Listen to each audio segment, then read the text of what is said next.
KCYM Thalassery അതിരൂപതയും Shalom ടിവിയും സംയുക്തമായി അണിയിച്ചൊരുക്കുന്ന UCAT പഠന ശിബിരത്തിലേക്ക് എല്ലാവർക്കും ഹൃദയപൂർവ്വം സ്വാഗതം.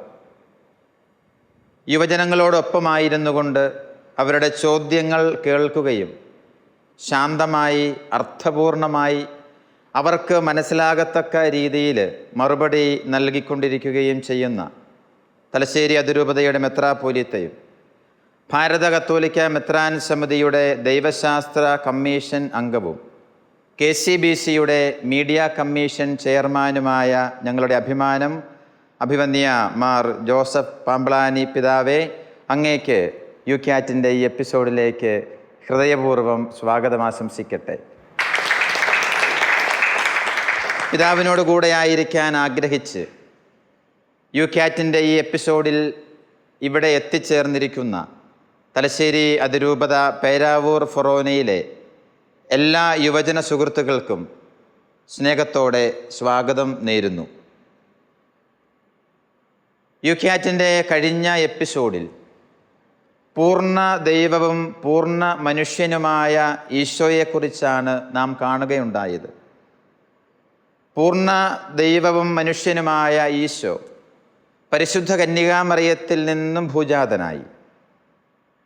പരിശുദ്ധ അമ്മയോട് അന്യാദൃശവും അവികലവുമായ ആത്മബന്ധവും വിശ്വാസവും സ്നേഹവും പുലർത്തിയിരുന്ന പാപ്പായായിരുന്നു ബെനഡിക്റ്റ് 16. പരിശുദ്ധ ബെനഡിക്റ്റ് 16 പാപ്പായിലൂടെ വിരചിതമായ യുവജന മതബോധന ഗ്രന്ഥത്തിൽ പരിശുദ്ധ അമ്മയെക്കുറിച്ച് പ്രതിപാദിച്ചിരിക്കുന്ന ഒരു ഭാഗമാണ് UCATൻ്റെ ഇന്നത്തെ എപ്പിസോഡിൽ നാം വിശകലനം ചെയ്യുന്നത്. അതിലേക്ക് എല്ലാവരെയും ഹൃദയപൂർവ്വം സ്വാഗതം ചെയ്തുകൊണ്ട് ചോദ്യങ്ങളിലേക്ക് പ്രവേശിക്കാം. ആദ്യത്തെ ചോദ്യം ആരാണ് ചോദിക്കുക? പിതാവേ, എൻ്റെ പേര് ജിൻസ്, ഞാൻ കല്ലുമുതറക്കുന്ന ഇടവംഗമാണ്. എൻ്റെ ചോദ്യമെന്ന് പറയുന്നത്, വിശുദ്ധ ഗ്രന്ഥത്തിൻ്റെ വെളിച്ചത്തിൽ പരിശുദ്ധ മറിയം ഈശോയുടെ മാതാവും അതേപോലെ തന്നെ കന്യകയുമാണ്. എന്നാൽ ഈശോയുടെ ജനനത്തിന് ശേഷം നമുക്ക് എങ്ങനെയാണ് മാതാവിനെ നിത്യകന്യക എന്ന് പറയാൻ സാധിക്കുക?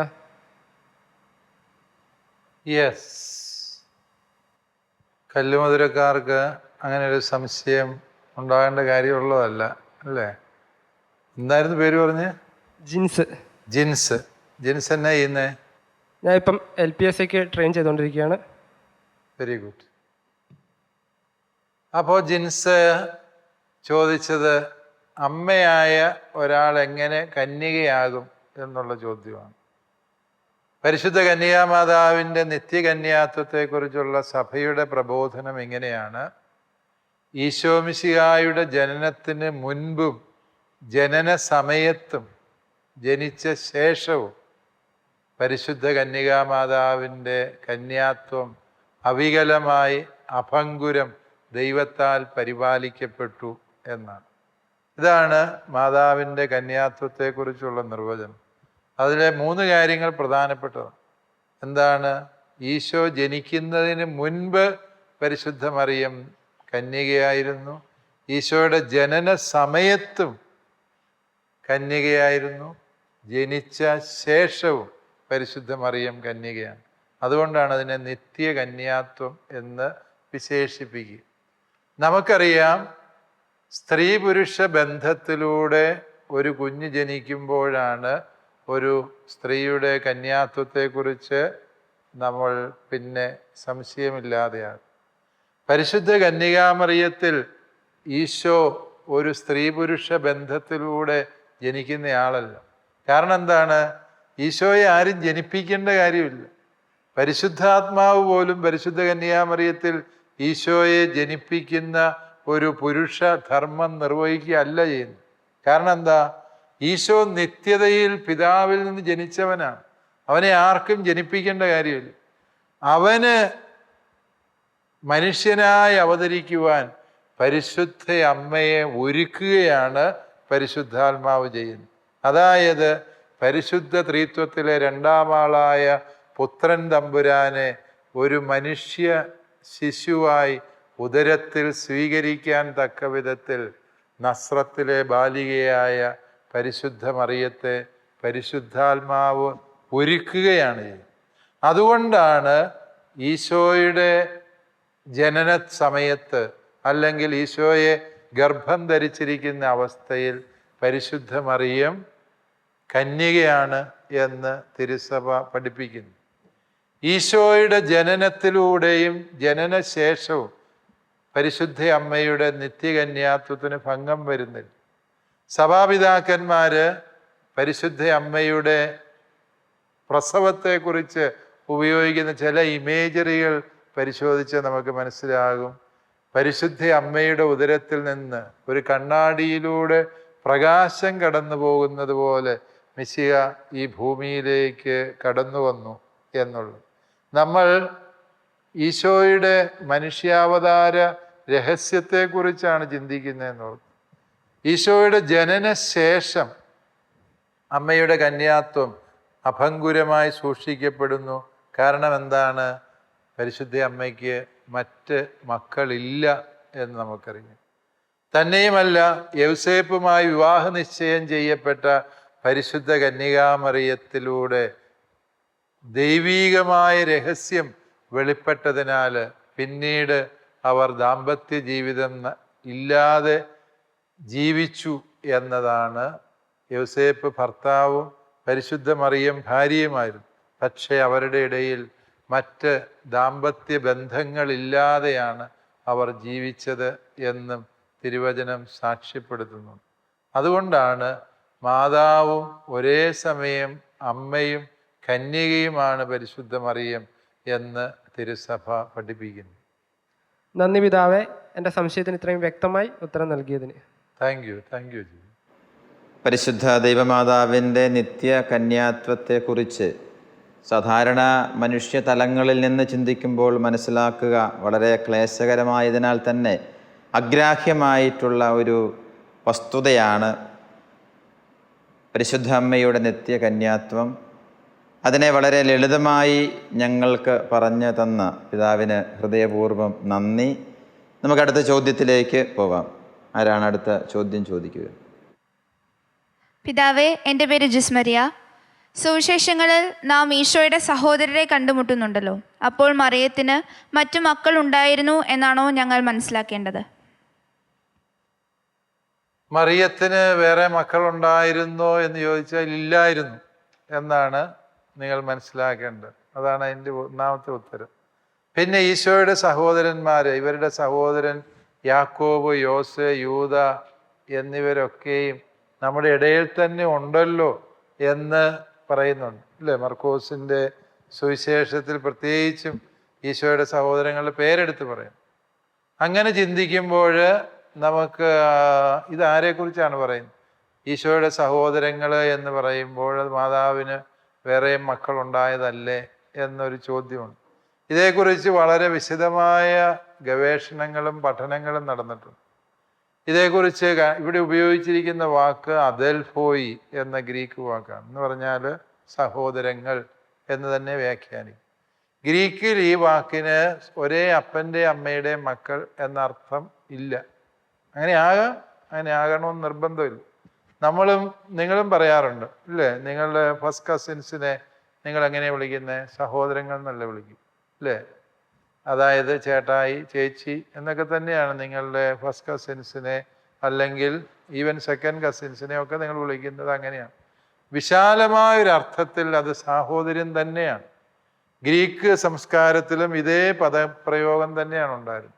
അതുകൊണ്ട് അവിടെ ഉപയോഗിച്ചിരിക്കുന്ന സഹോദരങ്ങൾ ഭാഷാപരമായി പരിശോധിച്ചാൽ അത് പരിശുദ്ധ മാതാവിൻ്റെ മക്കളാണ് എന്ന് നിരൂപിക്കുന്നതിൽ ഒരർത്ഥവുമില്ല. പരിശുദ്ധ അമ്മയ്ക്ക് മറ്റ് മക്കൾ ഇല്ലായിരുന്നു എന്നുള്ളതിൻ്റെ ഏറ്റവും ശക്തമായ തെളിവ് തരുന്നത് യോഹന്നാൻ ശ്ലീഹായാണ്.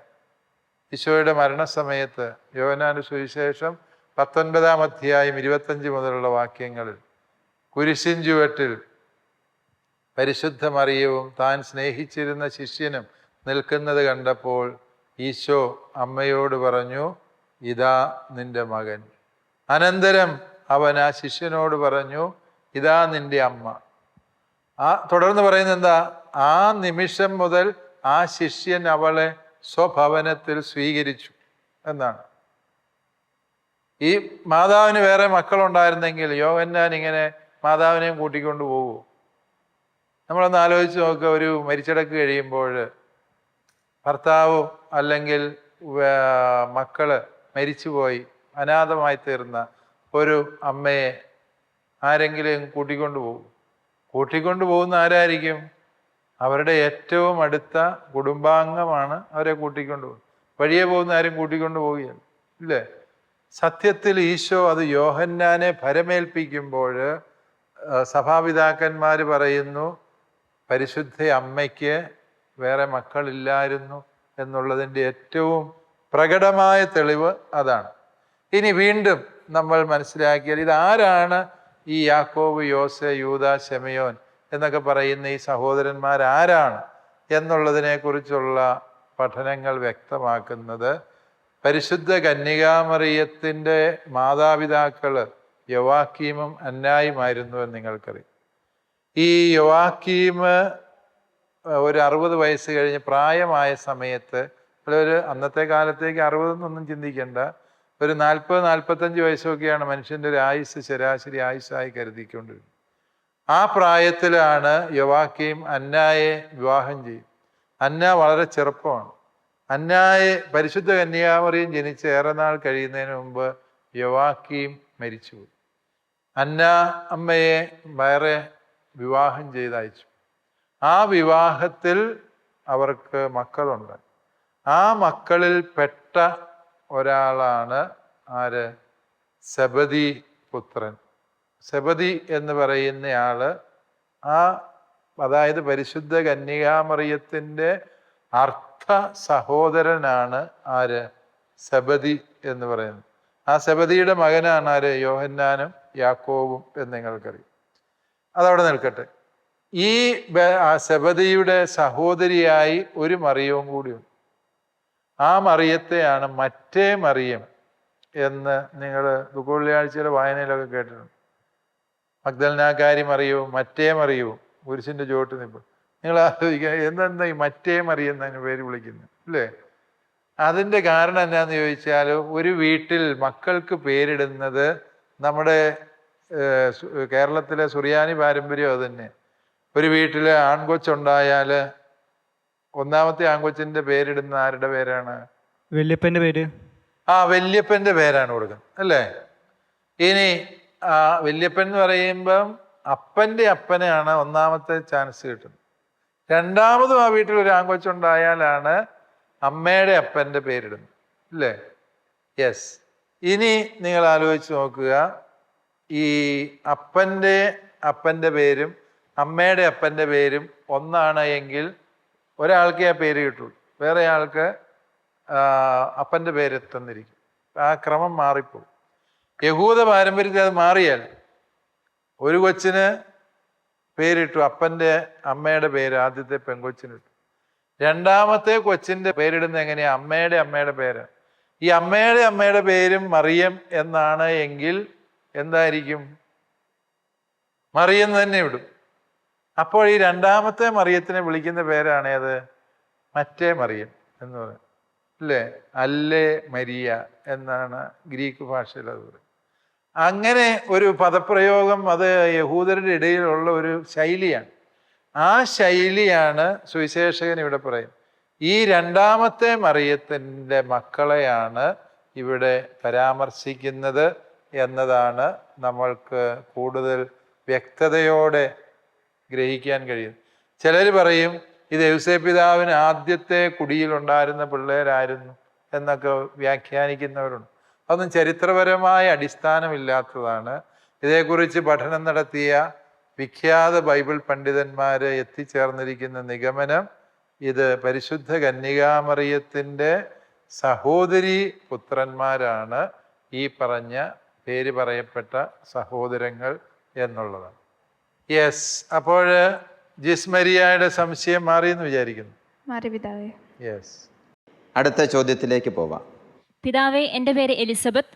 ഞാൻ കണിച്ചാർ ഇടവകയിൽ നിന്ന് വരുന്നു. പരിശുദ്ധ അമ്മയുമായി ബന്ധപ്പെട്ടൊരു ചോദ്യമാണ് എനിക്കും ചോദിക്കാനുള്ളത്. പരിശുദ്ധ കന്യകാമറിയത്തെ ലോകം മുഴുവൻ്റെയും സഹരക്ഷകയും അമ്മയുമായി നമ്മൾ കണക്കാക്കുന്നുണ്ടല്ലോ. ഇതിൻ്റെ കാരണം എന്താണെന്ന് ഞങ്ങൾക്കൊന്ന് വ്യക്തമാക്കി തരാമോ? യെസ്, എലിസബത്തിന് പരിശുദ്ധ മറിയത്തോട് താല്പര്യം തോന്നുക സ്വാഭാവികമാണ് അല്ലേ? എന്തുകൊണ്ടായിരിക്കും എലിസബത്ത്? ബൈബിളിൽ ഒരു എലിസബത്ത് ഉണ്ടല്ലോ, അതാരാ? പരിശുദ്ധ കന്യാമറിയത്തിന്റെ ഇളയമ്മ അല്ലേ? ആ ഇളയമ്മയുടെ അടുക്കൽ പരിശുദ്ധ അമ്മ ചെല്ലുന്നതും സഹായിക്കുന്നതും നമ്മൾ കാണുന്നു. പരിശുദ്ധ കന്യകാമറിയത്തിനെ എന്തൊക്കെയാണെന്ന് പറഞ്ഞത്? സഹരക്ഷകയും അമ്മയുമായി കരുതുന്നു. ശരിയാണ്. എന്തുകൊണ്ട് പരിശുദ്ധ കന്യാമറിയത്തെ അമ്മയായി കരുതുന്നു എന്ന് ചോദിച്ചാൽ, നമ്മുടെ രക്ഷകനും നാഥനുമായ ഈശോ മിശിഹായുടെ അമ്മയാണ് പരിശുദ്ധ കന്യാമറിയം അല്ലേ?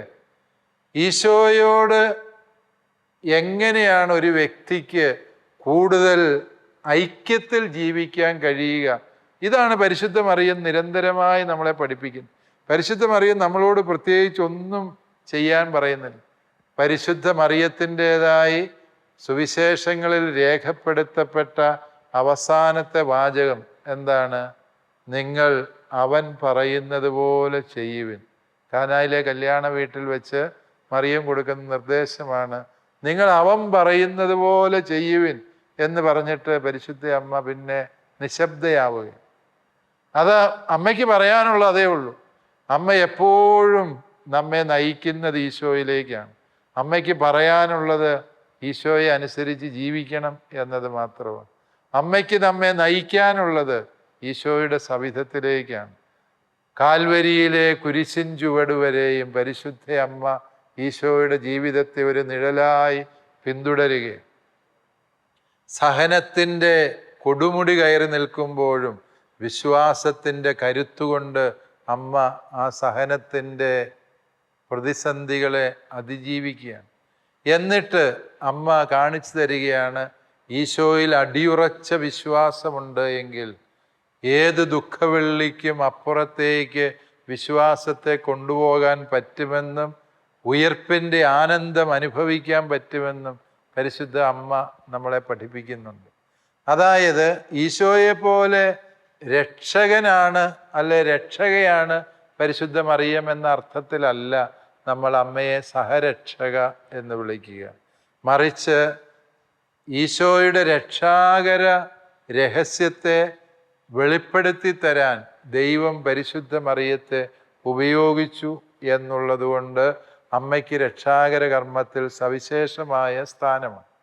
അത് സഹരക്ഷക എന്ന് പറയാൻ അതിൻ്റെ ഒരു കാരണം. രണ്ടാമതായി, പരിശുദ്ധ കന്യകാമറിയം രക്ഷകനായ ഈശോയുടെ ജീവിതത്തിൽ ബേത്ലഹേം മുതൽ കാൽവരി വരെയും നിഴലായി നിലകൊണ്ടു.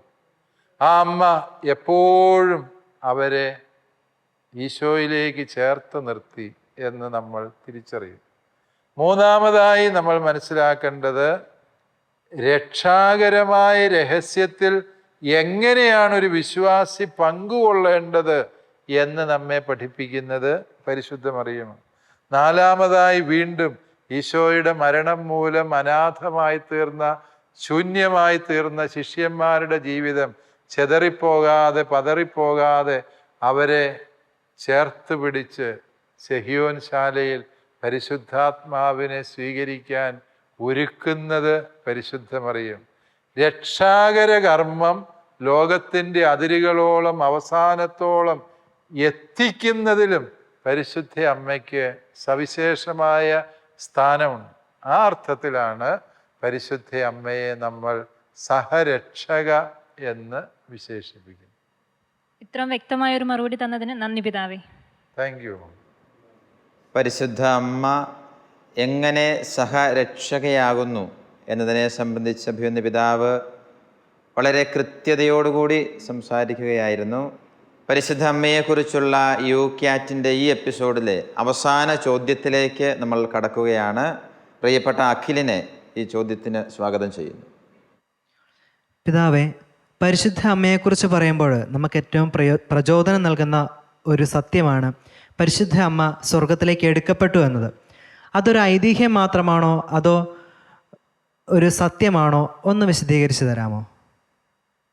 യെസ്, അഖിൽ ചോദിച്ചത് നമ്മുടെ വിശ്വാസത്തിൻ്റെ അടിസ്ഥാന സത്യങ്ങളിൽ ഒന്നിനെ കുറിച്ചാണ്. പരിശുദ്ധ അമ്മ ആത്മശരീരങ്ങളോട് സ്വർഗത്തിലേക്ക് എടുക്കപ്പെട്ടു. ഈശോയുടെ ഇത് സ്വർഗാരോഹണമാണ്. പരിശുദ്ധ മറിയത്തിൻ്റേത് എന്താണ്? സ്വർഗാരോപണമാണ്. ഇത് തമ്മിലുള്ള വ്യത്യാസം എന്താണ്? ഈശോ സ്വന്തം ശക്തിയാൽ സ്വർഗത്തിലേക്ക് കയറിപ്പോയി, ആരോഹണം ചെയ്തു. മറിയത്തെ ആരോപണം ചെയ്യിക്കുകയാണ്. അതാരാണ് ചെയ്യിക്കുന്നത്? ഈശോ ചെയ്യിക്കുന്നത്. ഈശോ അമ്മയെ സ്വർഗത്തിലേക്ക് കൂട്ടിക്കൊണ്ടുപോയി. താനായിരിക്കുന്നിടത്ത് തൻ്റെ അമ്മയെ ഈശോ കൂട്ടിക്കൊണ്ടുപോയി. മാനുഷികമായി ചിന്തിക്കുമ്പോൾ അതാണ്. എന്താണ് മറിയത്തിൻ്റെ സ്വർഗാരോപണം എന്നതിലൂടെ സഭ പഠിപ്പിക്കുന്നത് എന്ന് നമ്മൾ മനസ്സിലാക്കും. ഇത് ആരംഭകാലം മുതലേ ഉള്ള സഭയുടെ ഒരു വിശ്വാസം. ഈ വിശ്വാസത്തിൽ പ്രത്യേകിച്ച് പൗരസ്ത്യ സഭകളാണ് പരിശുദ്ധ അമ്മയുടെ ഉറക്കത്തിരുനാൾ എന്ന് പറഞ്ഞൊരു തിരുനാൾ ആചരിക്കാൻ തുടങ്ങി. അതായത് ഇതേക്കുറിച്ച് പറയപ്പെടുന്ന ചില ചരിത്രരേഖ എന്ന് പറഞ്ഞാൽ ദൃക്സാക്ഷി വിവരണമായിട്ട് എടുക്കത്തില്ല, അപ്രമാണീയ ഗ്രന്ഥങ്ങളിലെ ചില വിവരണങ്ങളാണ് നമുക്കുള്ളത്. ശിഷ്യന്മാര് പരിശുദ്ധ അമ്മയുടെ മരണശേഷം അമ്മയെ സംസ്കരിച്ചു കഴിഞ്ഞപ്പോൾ തോമാശ്ലീഹ അവിടെ ഇല്ല. തോമാശ്ലീഹ ഇന്ത്യയിൽ നിന്ന് തോമാശ്ലീഹ മാതാവിൻ്റെ മരണവാർത്ത അറിഞ്ഞ് ഓടിച്ചു. പക്ഷെ തോമാശ്ലീഹ എത്തുന്നതിന് മുമ്പ് ഇവരടക്കി. തോമാശ്ലീഹ അല്ലേ ആള്, പഴയ പിടിവാശി പുള്ളി പിന്നെയും കാണിച്ചു. എനിക്ക് മാതാവിൻ്റെ കല്ലറ തുറന്ന് മാതാവിനെ കാണണം. ഈശോ മരിച്ചിട്ട് എഴുന്നേറ്റെന്ന് വന്നപ്പോൾ തോമാശ്ലീഹ വാശി പിടിച്ചു അല്ലേ. അവൻ്റെ കൈവിരലുകളിലെ ആ കൈപ്പത്തിയിലെ ആണിപ്പഴുത് കാണണം, അവൻ്റെ വിലാപ്പുറത്ത് കൊണ്ട് എൻ്റെ കൈ കയറ്റി വെച്ച് നോക്കണം, എന്നാലേ ഞാൻ വിശ്വസിക്കുകയുള്ളൂ എന്ന് പറഞ്ഞ് തോമാശ്ലീഹ. മാതാവിൻ്റെ ശരീരം കാണണമെന്ന് അവൻ വാശി. ശിഷ്യന്മാർ തോമസിനോട് വാദിച്ചിട്ട് കാര്യമില്ല എന്നറിയാവുന്നുണ്ട്. കല്ലറ തുറന്നപ്പോൾ കല്ലറ ശൂന്യം, ഒന്നും കാണുന്നില്ല. അവരെ അമ്പരന്ന് മുകളിലേക്ക് നോക്കിയപ്പോൾ സ്വർഗത്തിൽ നിന്ന് പരിശുദ്ധ മറിയം തൻ്റെ നീലമേലങ്കി തോമാശ്ലീഹയുടെ കയ്യിലേക്ക് ഇട്ടുകൊടുത്തു എന്നാണ് ഒരു പാരമ്പര്യമുള്ളത്.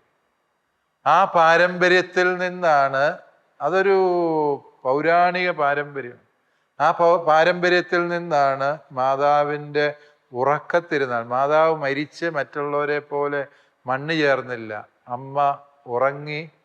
ആ ഉറക്കത്തിൽ ദൈവം അമ്മയെ സ്വർഗത്തിലേക്ക് സംഭവിച്ചു. പിതാവായ ദൈവത്തിൻ്റെ മകളും പുത്രനായ ദൈവത്തിൻ്റെ മാതാവും പരിശുദ്ധാത്മാവിൻ്റെ മണവാട്ടിയുമായവളെ ഈ മണ്ണിന് വിട്ടുകൊടുക്കാൻ ദൈവം തയ്യാറായില്ല. അവളെ ആത്മശരീരങ്ങളോടെ ദൈവം സ്വർഗത്തിലേക്ക് സ്വീകരിച്ചു. ഈ വിശ്വാസം സഭയിൽ എല്ലായിടത്തും ഉണ്ടായിരുന്നു. ഇതൊരു വിശ്വാസ സത്യമായി പ്രഖ്യാപിക്കണമെന്ന് എല്ലാവരും മാർപ്പാപ്പായോട് പറയപ്പോൾ മാർപ്പാപ്പ 12-ാം പിയൂസ് മാർപ്പാപ്പ 1950 ഇത് പ്രഖ്യാപിക്കുന്നത്. പ്രഖ്യാപിക്കുന്നതിന് മുമ്പ് മാർപ്പാപ്പ അന്നത്തെ എല്ലാ പിതാക്കന്മാർക്കും എഴുതി, നിങ്ങളുടെ രൂപതയിൽ പരിശുദ്ധ ദൈവമാതാവ് സ്വർഗാരോപിതയാണ് എന്ന വിശ്വാസം ഉണ്ടോ ഇല്ലയോ, അതിന് വിശദീകരണം തരാൻ പറഞ്ഞെഴുതി. കത്തോലിക്ക സഭയിലെ അന്നുണ്ടായിരുന്ന എല്ലാ രൂപതകളിലും ഈ വിശ്വാസം വിശ്വാസികളുടെ ഹൃദയത്തിലുണ്ട് എന്ന് പിതാക്കന്മാർ മറുപടി എഴുതിയപ്പോഴാണ് മാർപ്പാപ്പ അത് വിശ്വാസ സത്യമായി പ്രഖ്യാപിച്ചു. ഒരുപക്ഷെ എല്ലാവരുടെയും അഭിപ്രായങ്ങൾ കൂടി ആരാഞ്ഞ ശേഷം പ്രഖ്യാപിക്കപ്പെട്ട ഏക വിശ്വാസത്യം എന്ന് പറയാവുന്നത് പരിശുദ്ധ ദൈവമാതാവിൻ്റെ സ്വർഗാരോപണ സത്യമാണ്. പരിശുദ്ധ അമ്മ സ്വർഗത്തിൽ ദൈവപിതാവിൻ്റെ സന്നിധിയിൽ, പുത്രൻ തമ്പുരാൻ്റെ സന്നിധിയിൽ പരിശുദ്ധാത്മാവിനോടൊത്ത് ആയിരിക്കുന്നു എന്ന് നമ്മൾ വിശ്വസിക്കുന്നു. സ്വർഗരാജ്ഞിയാണ് പരിശുദ്ധ മറിയമെന്ന് നമ്മൾ വിശ്വസിക്കുന്നു. സ്വർഗത്തിലായിരിക്കുന്ന ആ അമ്മ നമുക്കെല്ലാവർക്കും വേണ്ടി അനുഗ്രഹങ്ങളുടെ നിധിയുമായി നിരന്തരം സമീപിക്കുന്നുണ്ട് എന്ന് നമ്മൾ വിശ്വസിക്കുന്നു. പരിശുദ്ധ മറിയമേ തമ്പുരാൻ്റെ അമ്മേ, പാപികളായ ഞങ്ങൾക്ക് വേണ്ടി എപ്പോഴും ഞങ്ങളുടെ മരണനേരത്തും തമ്പുരാനോട് അപേക്ഷിക്കണേ എന്ന് നമ്മൾ പ്രാർത്ഥിക്കുമ്പോൾ പരിശുദ്ധ മറിയത്തിൻ്റെ സ്വർഗീയമായ സാന്നിധ്യവും മാധ്യസ്ഥവും സഭയ്ക്ക് എപ്പോഴും ലഭിക്കുന്നു എന്നുള്ളതാണ് സത്യം. സഭയുടെ സംരക്ഷക കൂടിയാണ് പരിശുദ്ധ കന്യകാമറിയം എന്ന് നമ്മൾ വിശ്വസിക്കുന്നു. കാരണം എന്താണ്? അവൾ ഈശോയെ പോറ്റി വളർത്തിയതായതുകൊണ്ട് ഈശോയുടെ ശരീരമായ തിരുസഭയെ പോറ്റി വളർത്താനും പരിശുദ്ധ അമ്മയെ തന്നെയാണ് ദൈവം ഭരമേൽപ്പിച്ചത്. സഭയ്ക്ക് എപ്പോഴെല്ലാം പ്രതിസന്ധികൾ നേരിട്ടോ അപ്പോഴെല്ലാം പരിശുദ്ധ മറിയം ചരിത്രത്തിൽ നിർണായകമായി ഇടപെട്ടിട്ടുണ്ട്. ലെപ്പാന്തോ യുദ്ധത്തിൽ, അത് ഓട്ടോമാൻ എംപയറിലെ ആളുകൾ, സാമ്രാജ്യ ശക്തികൾ വന്ന് യൂറോപ്പ് മുഴുവനും പിടിച്ചെടുക്കാനും യൂറോപ്പിലെ ക്രിസ്തീയ വിശ്വാസം ഇല്ലാതാക്കാനും വലിയ പരിശ്രമം നടത്തിയതാണ്. തുർക്കികളുടെ നേതൃത്വത്തിലുള്ള ഈ യുദ്ധം ക്രൈസ്തവ രാജ്യങ്ങൾ സംയുക്തമായി പ്രതിരോധിച്ചു. തുർക്കികളുടെ സൈന്യബലം വെച്ച് നോക്കിയാൽ അവരെ തോൽപ്പിക്കാൻ ഈ രാജ്യങ്ങൾക്ക് ശക്തിയില്ല. പക്ഷേ അന്നത്തെ മാർപ്പാപ്പ 5-ാം പിയൂസ് മാർപ്പാപ്പ ഒരു ആഹ്വാനം നടത്തി. എല്ലാ വിശ്വാസികളും 10 ദിവസം ജപമാല ചൊല്ലി മാതാവിൻ്റെ മാധ്യസ്ഥം തേടി തിരുസഭയെ സംരക്ഷിക്കണമേ എന്ന് പ്രാർത്ഥിക്കണമെന്നുള്ളു. അത്ഭുതകരമായി ആ യുദ്ധത്തിൽ ക്രൈസ്തവ പക്ഷം വിജയിച്ചു. ആ വിജയ ദിവസത്തെയാണ് വിജയമാതാവിൻ്റെ തിരുനാള് എന്ന് പിന്നീട് പ്രഖ്യാപിച്ചത്. കാലാന്തരത്തിൽ അത് ജപമാല രാജ്ഞിയുടെ തിരുനാളായി പ്രഖ്യാപിക്കപ്പെട്ടു. അങ്ങനെയാണ് ഒക്ടോബർ മാസത്തിൽ 10 ദിവസം ജപമാല ചൊല്ലുന്ന കൊന്ത നമസ്കാരം. കേട്ടിട്ടില്ലേ? നിങ്ങൾ അധികം പോയിട്ടില്ല എങ്കിലും കേട്ടിട്ടുണ്ട് അല്ലേ? ഈ കൊന്ത നമസ്കാരം എന്ന ഭക്തി നമ്മുടെ നാട്ടിലും പ്രചരിക്കുന്നതിൻ്റെ പിന്നിൽ ഈ ഒരു സത്യമുണ്ട്. അതായത് മറ്റെല്ലാവരെയും പോലെ മരിച്ച ഈ മണ്ണിൽ തീർന്നവളല്ല നമ്മുടെ അമ്മ. ആ അമ്മ സജീവയായി ഇന്നും തിരുസഭയുടെ സംരക്ഷകയായി, നാം ഓരോരുത്തരുടെയും അമ്മയായി, നമ്മുടെ വെളിപ്പാടകലെ കണ്ണെത്തുന്ന കൈയെത്തുന്ന ദൂരത്ത് നമുക്കൊരമ്മയുണ്ട്. ആരുടെയെങ്കിലും കണ്ണ് നിറഞ്ഞാൽ അത് തുടച്ചു നീക്കാൻ ഈ അമ്മയുടെ നിരന്തര സാന്നിധ്യമുണ്ട് എന്ന് നമ്മളെ ഓർമ്മപ്പെടുത്തുന്ന വളരെ ശാലീനവും ഹൃദയസ്പർശിയുമായ വിശ്വാസത്യമാണ് പരിശുദ്ധ അമ്മ ആത്മശരീരങ്ങളോടെ സ്വർഗാരോപണം ചെയ്തു എന്നുള്ളത്. അതുകൊണ്ട് നമുക്ക് നിത്യം സമീപസ്ഥയും സന്നിഹിതയുമായ ഒരമ്മയെക്കുറിച്ചുള്ള ഓർമ്മപ്പെടുത്തൽ കൂടിയാണ് ഈ വിശ്വാസത്യം എന്ന് മനസ്സിലാക്കാം. ഏറ്റവും കഠിനമായ ഒരു സംശയത്തെ ഏറ്റവും ലളിതമായി പറഞ്ഞു തന്നതിന് പിതാവെ അങ്ങേക്ക് ഒരുപാട് നന്ദി. Thank you Akhil.